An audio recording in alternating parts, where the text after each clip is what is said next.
A Lava Jato, eu não sei se você tá por dentro, até porque tá fora disso daí há um tempo, mas ela ainda atua? Não, agora ela foi eliminada foi extinta pelo atual chefe do Procurador, Ministério o Público, Aras. Procurador-Geral da República, o Aras. Né? Foi extinta, Que não mas... gosta muito de tu, né? Essa história é bem interessante, cara. Muitos atribuem ao Bolsonaro uma quebra da Lava Jato, como se ele tivesse... Porque ele que pôs o Aras ali, né? Veja só, assim, né? Aí o presidente eleito, que hoje a gente vê o Bolsonaro, mas eleito lá em 2018, tem uma chance de dar certo. Eu pensei, vou lá, vou tentar evitar que tenha aquela reação. E foi esse meu objetivo. E aceitei. Eu não queria olhar para trás e me arrepender de não ter acolhido essa chance, entendeu? Às vezes você se arrepende mais do que você não faz do que aquilo que você faz. E fui, mas sempre permaneci fiel àquilo que eu acreditava. Agora, de fato, o que a gente foi vendo e essa é a minha interpretação aqui dos fatos dos últimos anos. O pessoal não quer que se combata a corrupção. É aquele fio que nunca acaba. O presidente tem lá investigação, família dele rachadinha. Né? Ele tem medo também que a investigação chegue nele. E daí ele chegou a partir de determinado momento do mandato dele e começou, olha, tem que enfraquecer o combate à corrupção. Como que ele comunicava isso? Porque, Não, obviamente, que ele não falava. Se ele falasse isso pra mim... Não, mas ele não falava, obviamente. De que forma ele comunicava isso? Como o governo comunicava que era essa direção? Como você percebia que era essa direção que ele estava indo? O primeiro elemento que revelou isso foi quando teve aquela questão do COAF, né? O COAF é um órgão de inteligência de lavagem de dinheiro no Brasil e estava no Ministério da Justiça, no meu braço, alçada, vamos dizer assim, na minha alçada. A gente tinha melhorado o COAF, tinha aumentado o número de pessoas do COAF, isso é demonstrado numericamente, inclusive.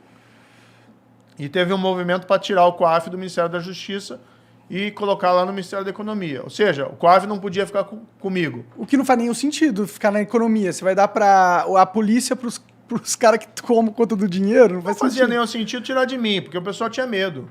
Porque sabia comigo ali não tinha esquema, não tinha negócio. Então, assim, eu nunca dirigi investigação com o ministro da Justiça.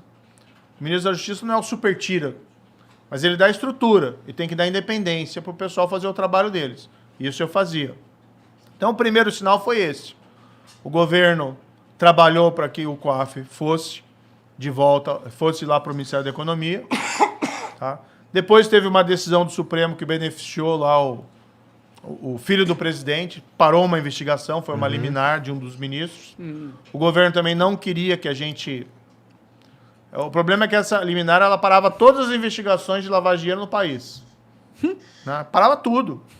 E o presidente não queria que a gente mexesse nisso. O presidente me falou assim, Moro, se você não vai ajudar, não atrapalha. Porque ele não queria, porque eu tinha falado para ele, presidente, essa liminar, até entendo lá o teu processo de investigação do seu filho, mas assim, para o país ela é um desastre, porque para tudo. E aí ele não queria que eu fosse lá trabalhar contra a liminar no Supremo. Claro que eu não sou advogado de ninguém para lá interferir no processo do filho do presidente. Mas quando você tem uma decisão judicial que afeta todo o sistema, aí o ministro da Justiça tem que atuar. Depois teve aquele projeto, mas depois eu desobedeci isso, para falar a verdade. Não tem como aceitar uma ordem dessa, né? E depois essa liminar caiu, mas ficou lá uns 4 meses parado, os processos, por conta lá, porque não podia prejudicar o filho do presidente, que é um absurdo. O filho do presidente tem que responder o processo, se ele for inocente, que seja inocente. Mas é aquela linha que nunca acaba. O filho do presidente não está desconectado desse. Você acha que ele fez sozinho todos os esquemas dele? Não fez, né? Mas aí qual que é a minha interpretação, então, Monarca? É o seguinte, se você começa a enfraquecer o combate à corrupção, porque você não quer que ele avance sobre determinadas pessoas, na prática você vai enfraquecer ele para todo mundo. Sim, com Por certeza. que o Lula foi solto? Por que você tem... Hoje ninguém é preso por corrupção no país? Qual que é a última operação que você ouviu falar da Polícia Federal que alguém foi preso por corrupção? Isso acontecia todo dia. Eu sei que tem muitos jovens que assistem o programa de vocês, às vezes não lembram da Lava Jato. Na Lava Jato, todo dia quase tinha operação da PF autorizada por mim ou por outro juiz. Todo mundo bolado com o japonês da Federal. Que se fudeu depois. Exatamente. Então você tinha lá o pessoal indo preso. E eu acho que isso não é assim, vingar, quer ver as pessoas humilhadas. Não. Você quer ver justiça. Você quer chegar pro teu filho lá na tua casa e falar, filho, roubar é errado. Se você fizer isso, você vai sofrer consequências. O que a gente está ensinando para os nossos filhos? Quando você vê o desmantelamento da Lava Jato, quando você vê o desmantelamento do combate à corrupção, e quando você começa lá a perseguir juiz, procurador, porque eles ousaram se opor a esse sistema de corrupção. Que país que você está criando? Daí o pessoal, o Brasil não cresce porque o ministro da Economia toma a decisão errada, ou o combustível tal. Não, o país não cresce, sabe por quê?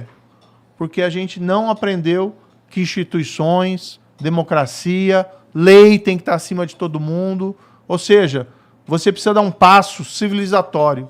E aí as coisas começam a funcionar.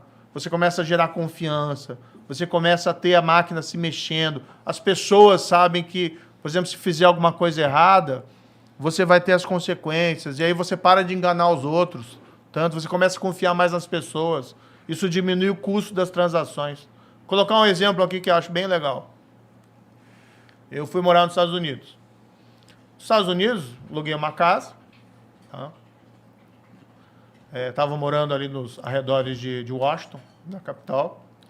Não tem muro. A casa, né? Ninguém da vizinhança tem muro. Então, assim, é um outro patamar de segurança, porque as pessoas sabem, né, que você está seguro. Aqui você tem que morar em qualquer lugar, você tem que construir lá Você fica com medo. Você sai na rua, você tem medo que aconteça. Tem que pagar o guardinha da rua. Aí o que acontecia? Lá, hoje em dia, está tudo muito sendo entregue por esses Amazon, serviço de entrega. Às vezes você encomendava alguma coisa e o pessoal levava o pacote para entregar na tua casa e nem tocava campainha. Às vezes aquilo lá, eles entregavam lá à tarde da noite, passava o dia inteiro. Até outro dia alguém perceber que tinha um pacote lá enorme e ninguém tinha mexido. Tem muito roubo disso de pacote lá também. Mas olha, menos, porque você tem assim, o que é? Você vai criando uma confiança. Não, lá é com certeza menos que no Brasil. O Brasil é uma sociedade que ela não respeita as leis.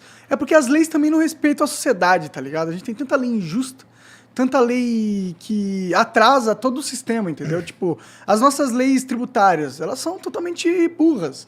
Elas só atrapalham o empresário que quer realmente crescer, entendeu? Eles dificultam a vida.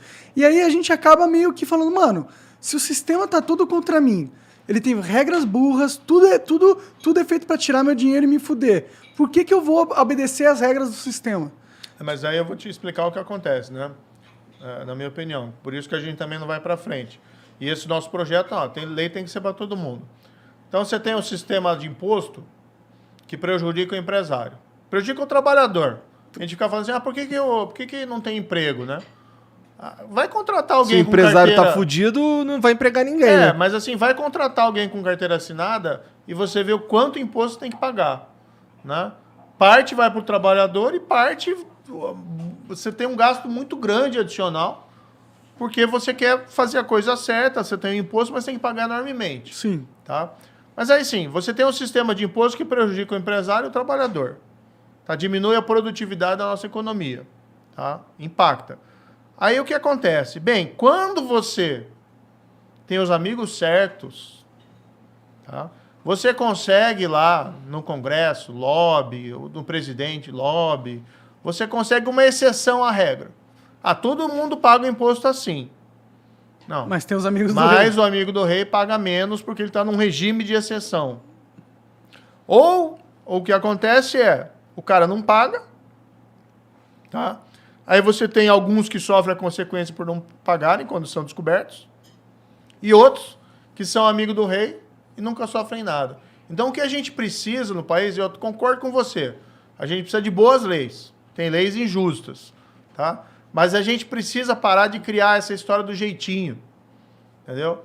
De um cara querer levar vantagem em tudo. Sim. Do cara querer que a lei não se aplique para ele. A lei é boa, mas não é boa para mim. Então eu quero, por exemplo, a lei que diz que roubar é errado, que se corromper é errado, é boa. Ah, mas não vale para mim.